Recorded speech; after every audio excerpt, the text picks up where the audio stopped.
Trump భయం అయితే ప్రపంచాన్ని వెంటాడుతున్నటువంటి పరిస్థితి.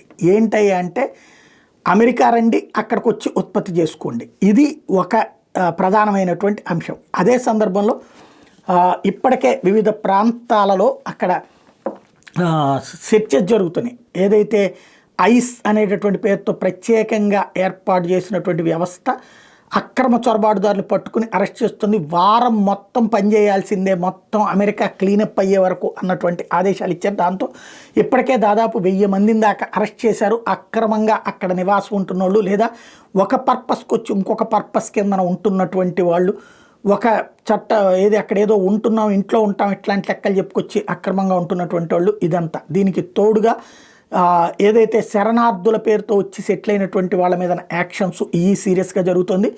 ఓవరాల్గా ట్రంప్ అనేటటువంటి పేరు ప్రస్తుతం చొరబాటుదారులకి, అసాంఘిక శక్తులకి, అలాగే పాలస్తీనా లాంటి నినాదాలు చేసిన వాళ్ళకి, ఖలిస్తానీ నినాదాలు చేసినటువంటి వాళ్ళకి వణుకు పుట్టిస్తోందని చెప్పడంలో అతిశయోక్తి ఏం లేదు.